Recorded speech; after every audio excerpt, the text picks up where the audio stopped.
الحمد لله وحده لا شريك له والصلاة والسلام على محمد لا نبي بعده ولا رسالة بعد رسالتي ولا نبوة بعد نبوتي ولا كتاب بعد كتابي ولا معصوم بعد اسمتي ولا سنة بعد سنتي ولا أمة بعد أمتي. أما بعد، قال الله تبارك وتعالى في القرآن المجيد والفرقان الحميد: فأعوذ بالله من الشيطان الرجيم. بسم الله الرحمن الرحيم. إنا أعتدنا للكافرين سلاسل وأغلالا وسعيرا. صدق الله العظيم وصدق رسوله النبي الكريم، ونحن على ذلك لمن الشاهدين والشاكرين والحمد لله رب العالمين. سبحانك لا علم لنا إلا ما علمتنا إنك أنت العليم الحكيم. میرے محترم بزرگوں اور دوستوں، دینی اور ایمانی بھائیوں، پس پردہ میری آواز کو سننے والی میری ماؤں اور بہنوں، رمضان المبارک کے بابرکت مہینے میں ہم لوگ چل رہے ہیں، اور اللہ ہم سے اب تک ٹوٹے پھوٹے اعمال کروا رہا ہے. پہلا عشرہ رحمت کا ہم سے رخصت ہو چکا ہے، دوسرا عشرہ مغفرت کا بھی ہم سے رخصت ہو چکا ہے. ہم رمضان المبارک 2020 کے تیسرے عشرے یعنی جہنم کے خلاصی والے عشرے میں چل رہے ہیں. کچھ لوگ اعتکاف میں بھی بیٹھے ہیں. کچھ میری ماؤں بہنوں کے بارے میں مجھے پتا چلا کہ وہ اپنے گھروں کے اندر اعتکاف میں بیٹھی ہیں. میں نے اعتکاف کے تعلق سے بیان کیا تھا، آپ اس بیان کو ایک بار پھر سن لیں تاکہ آپ کو صحیح معنی میں اعتکاف میں بیٹھنے کا مطلب معلوم ہو سکے کہ اعتکاف میں کیوں بیٹھا جاتا ہے. چونکہ لاک ڈاؤن ہے، مساجدیں بند ہیں، اس لیے میں یہ کہتا ہوں. کل بھی میں نے مسجد کے اوپر سے جو مائک سے جو بیان کیا تھا اس میں یہ کہا تھا کہ اللہ کے رسول صلی اللہ علیہ وسلم نے میاں اور بیوی کے رشتے کو جو بتایا وہ ایک دوسرے کی ضرورت ہے. بیوی کو آپ اس لیے نہیں لائے کہ آپ اس پر حکمرانی کریں، آپ اس کو اپنی دلجوئی کے لیے لائے تاکہ وہ آپ کو سکون دے، راحت دے. لیکن اس کے بدلے میں اللہ کے رسول صلی اللہ علیہ وسلم کی جو تعلیمات ہیں، اللہ کے رسول صلی اللہ علیہ وسلم نے جس انداز سے زندگی اپنی ازواج مطہرات سے گزاری، ان کے ساتھ گزاری، ان کے ساتھ آپ صلی اللہ علیہ وسلم رہے، ہم ان تعلیمات کو بھی حاصل کریں اور کوشش کریں کہ ہم اپنی بیویوں کے ساتھ ویسا ہی معاملہ کریں گے جو معاملہ اللہ کے رسول صلی اللہ علیہ وسلم نے اپنی ازواج مطہرات کے ساتھ. لاک ڈاؤن ہے، آپ مسجد میں اعتکاف نہیں کر سکتے، کوئی بات نہیں، کوئی مسئلہ نہیں. اللہ آپ کی نیتوں کو جانتا ہے. آپ گھر کے اندر قید ہیں، کرونا وائرس کی وجہ سے لاک ڈاؤن میں آپ گھروں میں قید ہیں. آپ اس سال اپنی اہلیہ محترمہ کو یا آپ کے گھر میں جوان بچی ہیں ان کو موقع دیجئے اعتکاف میں بیٹھنے کا. آپ ان کو فارغ کیجئے اللہ کی عبادت کے لیے، آپ ان کو بٹھائیے اعتکاف میں، اور گھر کے جو زیادہ تر کام ہیں جو آپ کر سکتے ہیں آپ کیجئے. اللہ کے رسول صلی اللہ علیہ وسلم کی زندگی سے ہمیں یہ سبق ملتا ہے کہ اللہ کے رسول صلی اللہ علیہ وسلم نے گھر کے اندر جھاڑو بھی دیے، آپ نے آٹے کو بھی گوندا ہے، آپ نے روٹیاں بھی بنائی ہیں. تو جو اس قیامت تک آنے والے انسان کا نبی ہے صلی اللہ علیہ وسلم، جب وہ سب یہ کام کر سکتے ہیں تو ہم ان کے ایک ادنا سے امتی ہیں، ایک ادنا سے نام لیوا ہیں۔ اللہ نے ہمیں لاک ڈاؤن کے چلتے گھروں میں قید کیا ہے، تو کیوں نہ ہم اس سال اپنی مستورات کو اللہ کی عبادت کے لیے، اللہ کو راضی کرنے کے لیے فارغ کر دیں کہ بھائی بیگم صاحبہ آپ اعتکاف میں بیٹھیے اور کم سے کم کام کیجئے، آپ اللہ کی عبادت کیجئے، آپ کے 70-75% کاموں کو میں انجام دوں گا۔ جو کام میں کر ہی نہیں سکتا، جو عورت ہی کے ذمہ ہے، جو عورت ہی کر سکتی ہے، مرد کے بس کی بات نہیں ہے، وہ کام تو میرے محترم بزرگ اور دوستو مرد چھوڑ دے، باقی تو کام کر سکتا ہے۔ اور میں تو یہ نہیں مانتا، میرا تو تجربہ ہے کہ مرد کون سا کام نہیں کر سکتا جو عورت نہ کر سکتی ہو، عورت کون سا کام نہیں کر سکتی جو مرد نہ کر سکتا ہو۔ بہرکیف یہ ضمناً میں تھوڑی سی باتیں تھی جو میں نے عرض کر دی، چونکہ کچھ میری مائیں بہنیں مجھے خبر لگی کہ اعتکاف میں گھروں کے اندر بیٹھی ہے، تقریباً 27 عورتوں کے بارے میں مجھے سہیل بھائی نے بتایا ہے، ان کو 27 کا علم ہے، اور بھی بیٹھی ہوگی۔ اللہ میرے محترم بزرگ اور دوستو آپ کے بیٹھنے کو قبول کر لیں، آپ میرے لیے بھی دعا کریں، اپنے لیے بھی دعا کریں، کثرت سے استغفار پڑھیں۔ لوگ بار بار پوچھتے ہیں کہ اس مہینے میں کیا پڑھنا ہے، میں نے اپنے پہلے بیان میں ہی بتایا تھا کہ پہلے عشرے کی دعا کیا ہے، نکل گیا، دوسرے عشرے کی دعا کیا ہے جو کثرت سے پڑھی جائے، دوسرا عشرہ بھی چلا گیا، تیسرا عشرہ چونکہ جہنم کی آگ سے اور جہنم سے خلاصی کا ہے، اس لیے ہم اٹھتے بیٹھتے چلتے پھرتے اللہم اجرنی من النار، اللہم اجرنی من النار پڑھیں۔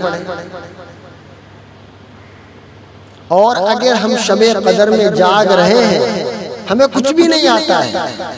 اللہ کے رسول صلی اللہ علیہ وسلم کی سب سے چہیتی بیوی ماں عائشہ صدیقہ رضی اللہ تعالی عنہا نے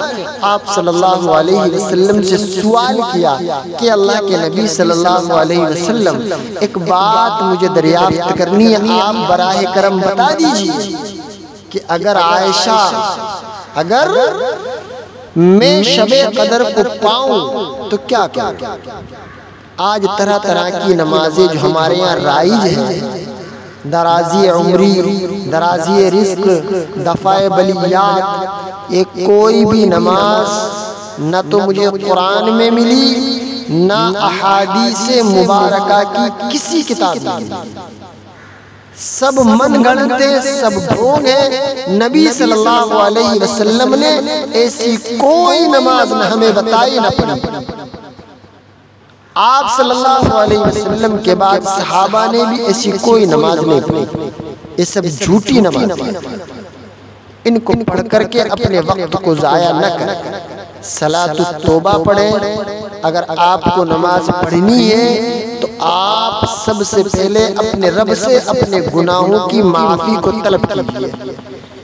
اپنے گناہوں کو اپنے نامہ اعمال سے رو دھو کر کے مٹائیے، ختم کیجیے، پاک صاف ہو جائیے۔ تو اللہ کے رسول صلی اللہ علیہ وسلم نے ماں عائشہ صدیقہ رضی اللہ تعالی عنہا سے فرمایا کہ عائشہ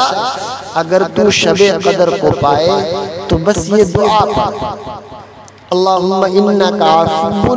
تحب العفو فاعف عنی۔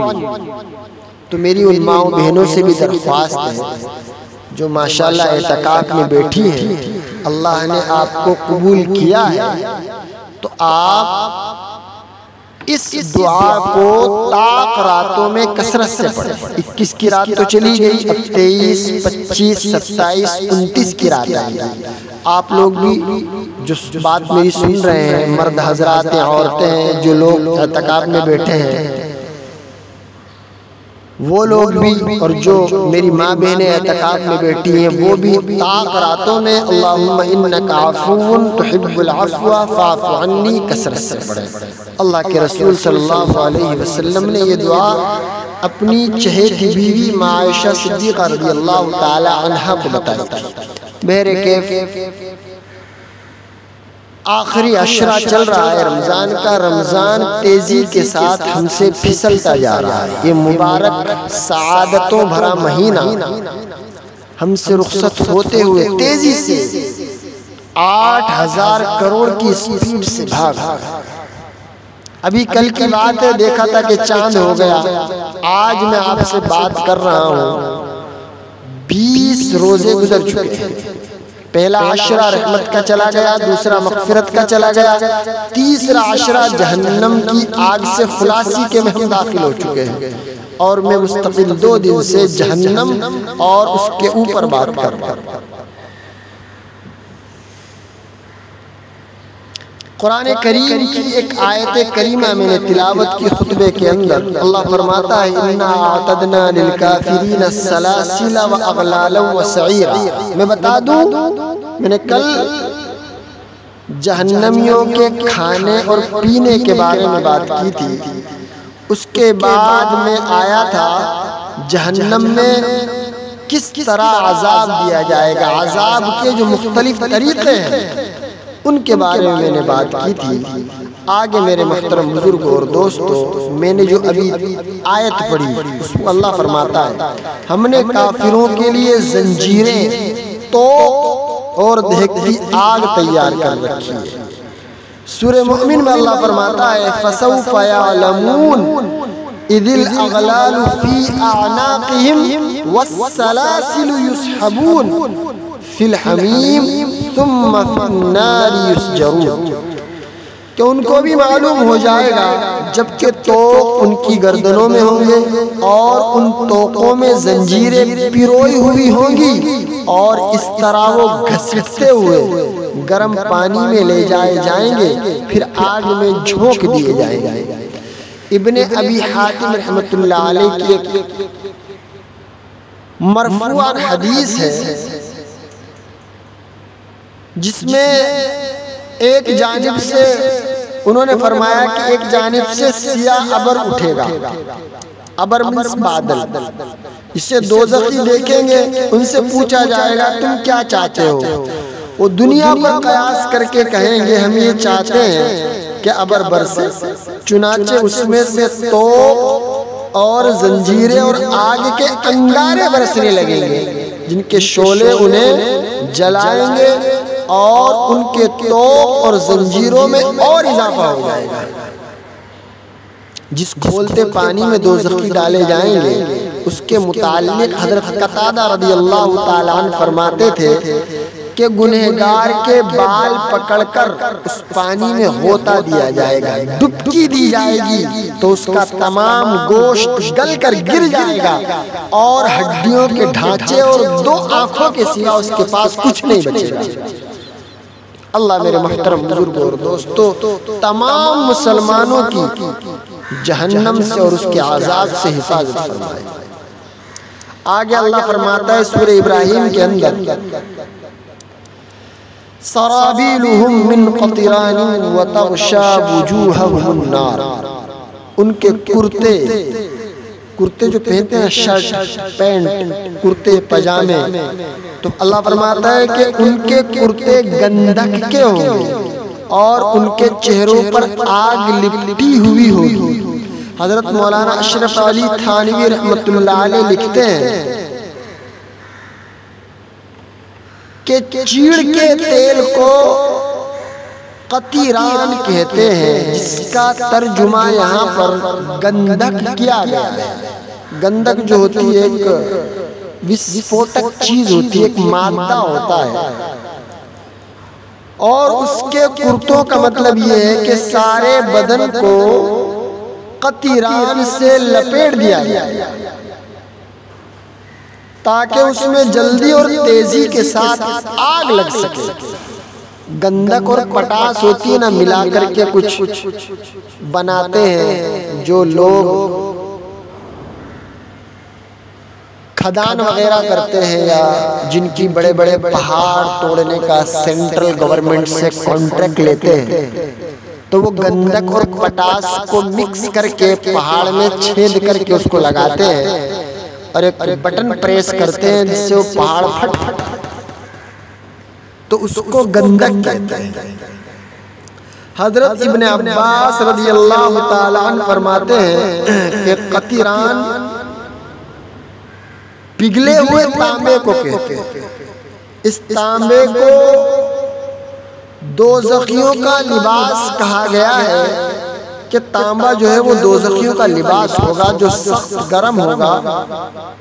مسلم شریف میں اللہ کے رسول صلی اللہ علیہ وسلم نے فرمایا، میت پر چیخ اور پکار کر کے رونے والی عورت اگر موت سے پہلے توبہ نہ کرے گی تو قیامت کے دن اس حال میں کھڑی کی جائے گی کہ اس کا ایک کرتا قطران یعنی گندک یا پگھلے ہوئے تانبے کا ہوگا اور ایک کھجلی کا ہوگا، یعنی اس کے جسم پر خارش کھجلی پیدا کر دی جائے گی اور اوپر سے قطران لپیٹ دیا جائے گا۔ سورہ حج میں اللہ تعالیٰ کا ارشاد ہے، فَالَّذِينَ كَفَرُوا قُطِعَتْ لَهُمْ ثِيَابٌ مِّن نَّارٍ، جو لوگ کافر تھے ان کے پہننے کے لیے آگ میں کپڑے تراشے جائیں گے۔ میرے محترم بزرگوں اور دوستو، یہ تمام عذابات ہیں جو دوزخ میں جانے کے بعد ایک دوزخی کو دیا جائے گا، اور قسم قسم کی طرح طرح کی جسمانی تکلیفوں اور مختلف عذاب کے طریقوں کے علاوہ ایک بہت بڑی روحانی اذیت جو دوزخیوں کو یہ پہنچے گی۔ روحانی اذیت بولا ہے میں نے کہ دوزخ کا جو دروغہ ہوگا ان کو تانا دے گا، جس کو قرآن میں مختلف عنوانوں سے تعبیر فرمایا گیا۔ چنانچہ سورہ الف لام میم سجدہ میں ارشاد ہے،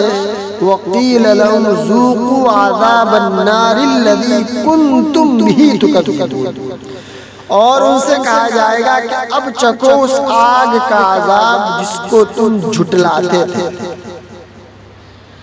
اللہ نے دوسری جگہ سورہ احقاف میں فرمایا، اذهبتم طیباتکم فی حیاتکم الدنیا واستمتعتم بها فالیوم تجزون عذاب الہون بما کنتم تستکبرون فی الارض بغیر الحق وبما کنتم تفسقون۔ تم نے دنیا کی زندگی میں اپنے مزے پورے کرے، انہیں تو حاصل کر چکے، اب ذرا سمجھ جاؤ کیونکہ آج تم ذلت کے عذاب کی سزا پاؤ گے اپنی اس عقل کے بدلے جو تم خواہ مخواہ زمین پر عقل کے چلتے تھے، خدا کی نافرمانی۔ حضرت زید بن اسلم رضی اللہ تعالی عنہ فرماتے ہیں کہ ایک مرتبہ حضرت عمر رضی اللہ تعالی عنہ نے پانی طلب فرمایا، چنانچہ آپ رضی اللہ تعالی عنہ کی خدمت میں شہد میں ملایا ہوا پانی پیش کیا گیا تو آپ نے نہ پیا اور فرمایا، یہ ہے تو بہت اچھا مگر میں پیوں گا نہیں۔ کیا فرمایا حضرت عمر نے کہ یہ ہے تو بہت اچھا مگر نہیں پیوں گا، کیونکہ میں قرآن شریف میں پڑھتا ہوں کہ اللہ تعالیٰ نے خواہشات پر عمل کرنے والوں کی مذمت کرتے ہوئے فرمایا ہے کہ ان سے آخرت میں کہا جائے گا کہ تم نے دنیا کی زندگی میں مزے اڑائے، لہٰذا میں ڈرتا ہوں کہیں ایسا نہ ہو کہ ہماری نیکی کے بدلے میں دنیا ہی میں ہمیں ساری لذتیں مل جائیں۔ ہم میرے محترم بزرگوں اور دوستو، ان تمام عذابات کو آپ سامنے رکھو، بارہا میرے بیانات کو سنو، ان تمام کا نچوڑ کیا ہے؟ ہر ایک کا نچوڑ یہی ہے، عذاب کیوں ہوگا، انسان جہنم میں کیوں جائے گا، وہ سوچا آپ نے کسی نے بھی؟ ہر ایک بات گھما پھرا کر یہی آئے گی کہ تم دنیا میں حق سے پیٹ پھیرتے تھے، تم نے دنیا کی زندگی میں اپنے مزے کی، تم نے من مانی والی زندگی گزاری، تم نے رب چاہی زندگی گزاری ہوتی تو آخرت میں اللہ تمہیں من مانی زندگی عطا کرتا۔